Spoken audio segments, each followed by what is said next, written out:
is the arrest of journalist Don Lemon and Georgia Fort supposed to make you feel? When the federal government went after them, they were also going after you. Let's make some sense of it. This is The Process with Alex Baytall, and today we're going to briefly zoom out so as the news of this unfolds, you can understand what is essentially a much wider board game being played against you. And it's nothing we haven't seen before. We talk a lot about how narratives and branding create consent for what powerful people can do to you. What we are experiencing right now is a narrative being created around this administration's restriction and testing of your First and Second Amendment rights. Literally, as I was recording this, information was updating because, again, this is all just happening. It's breaking news. We are hearing from Mrs. Fort's publicist that she has been released. The fact that these arrests happened at all in the first place is supposed to be a lesson for you to learn. The first violence, which we will discuss, is what happens to individuals like Keith Porter, Alex Preddy, and more. The second violence is what's supposed to hit you, the bystander, later. Late this Thursday night, federal agents arrested the independent journalist Georgia Fort in her home and tracked down and arrested Don Lemon in LA while he was working on Grammy coverage. 2 additional activists were also arrested.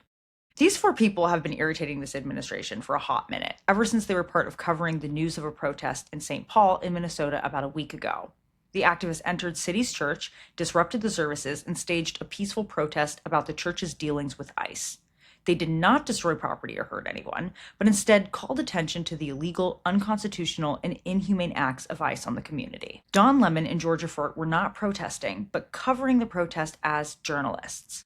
Both Don and Georgia have constitutional rights to do just that. Now, typically, places of worship are considered off limits for protest, but it's this very Trump administration that has itself ignored the tradition of sanctuary that surrounds those places of worship and has decided that people can go into churches to take people or to disrupt the service.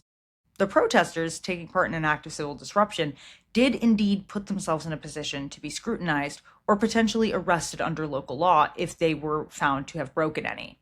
And 3 of the activists did get charged for violating a law about obstructing a place of worship.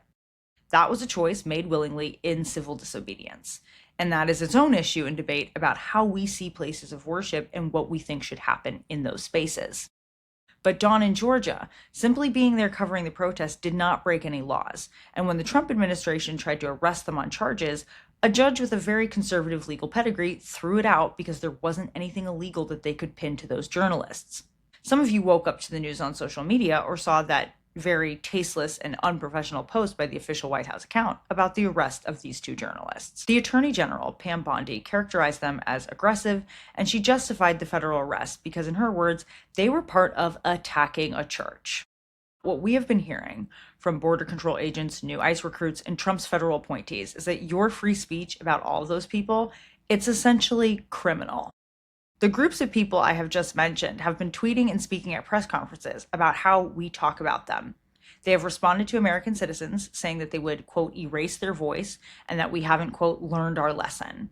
They have shown us on record that if we yell at them or try to help people they push down, they will execute us in broad daylight. This Justice Department will not investigate your execution if you were yelling at them with your free speech before they executed you. Instead, all these officials keep saying that Americans calling them names or describing their activity in negative ways are the problem. These officials are trying to manufacture consent from the public to shut you up. If this was really about law and order, they would actually have to follow the law when interacting with the public. They would actually have to enforce the law when they broke it against American citizens. But they are not doing that, because they are not following the law. And when the American people try to observe, protest, speak, or report on their actions, they enact violence and intimidation tactics against them. This administration has made the choice to talk about these raids and operations as if they are military battles. They have defended their right to kill protesters who were not dangerous and could not even reach their legally obtained weapons. ICE comes into communities, literally kidnaps random Americans and people who have been peacefully processing their documentation. They stop and take people with accents and people of color. They physically jump and push white people who ask them questions. They spray tear gas outside of preschools and shoot protesters in the eyes with tactical pellets.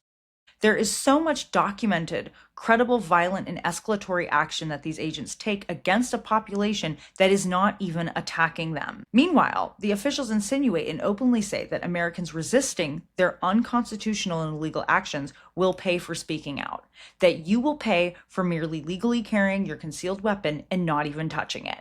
You will be flung to the ground for exercising your legal right to record in public spaces. Second violence is that the Trump administration's language and actions towards your neighbors exercising their right is to make you afraid. You will police yourself. You will stop calling illegal fascist action by its name. You will stop showing up to protest because you know that the Justice Department won't even hold your killers accountable.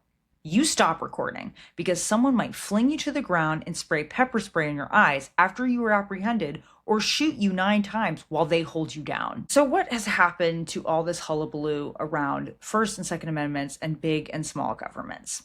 Historian Carol Anderson, in her book The Second, reminds us that the Second Amendment and the conservative politics around it are not really about giving every single person the right to defend themselves, or in the case of the First Amendment, to say what they want. Those amendments are rights that are theoretically for all, but practically are only supposed to exist for a few. The Second Amendment was a concession to the South to get them on board with the national project of ratifying the Constitution. It was not about the individual right to carry a gun, but the state's ability to have access to their own little independent militias so that they could keep the enslaved populations in line and also protect themselves from a federal government that might come for their property. The NRA and right-wing leadership over the modern decades has changed our understanding of the Second Amendment so that it's more about individuals' rights to carry a gun basically anywhere and at any time. The branding and the narrative is about individual rights, but the reality and motivation of it is control and intimidation of people who are branded as quote-unquote criminal. I grew up hearing that we had to risk the weekly mass shootings in America and tons of dead school children every year for the right for good guys to at all times be prepared to stop bad guys from tyranny or hurting us. We have all heard this administration bemoan how people should be allowed to tweet or say whatever they want, and that government getting bigger and stronger was not okay. And now we find ourselves being tested once again. We already knew that being black and owning a gun could get you killed, and that the gun rights people wouldn't do anything about it. And this time, a nurse for veterans can't even wear his concealed weapon tucked away while recording as he is legally allowed to do so. Why isn't this seen as a gun rights issue, or a free speech one? Because, as Carol Anderson writes, the conservative culture around these amendment rights is not about democracy, but variations of control.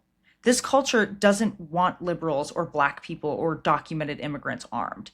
They don't want writers and bystanders and communicators speaking about what they do. They do not want a democracy where every single person can actually pursue liberty and happiness.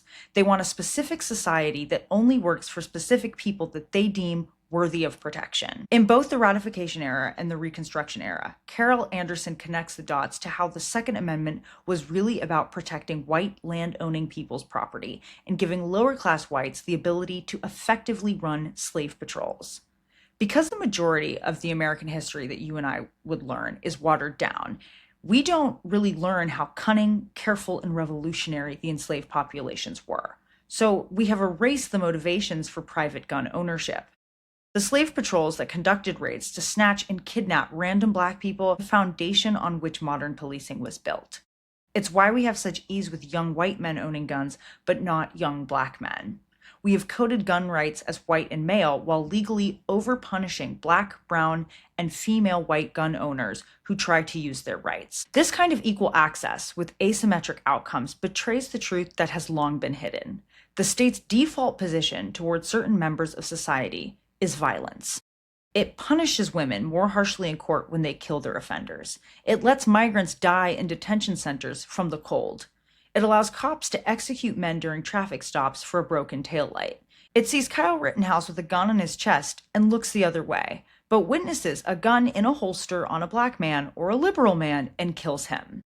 These people want access to the power that these amendments give, to diminish the power of people they do not like or who are inconvenient to the greater grift of authoritarian-like politicians. The branding is that we want rights, but the reality is that they just want power.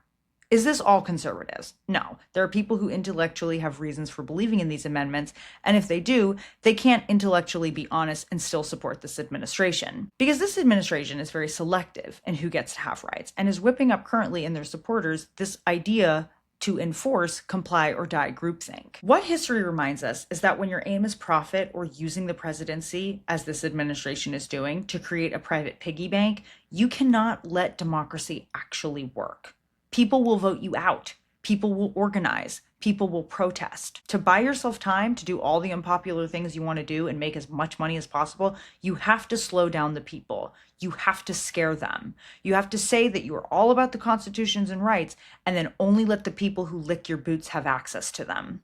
This is why you're seeing a good chunk of your Christian and conservative friends not say anything about these executions or these violations of American rights.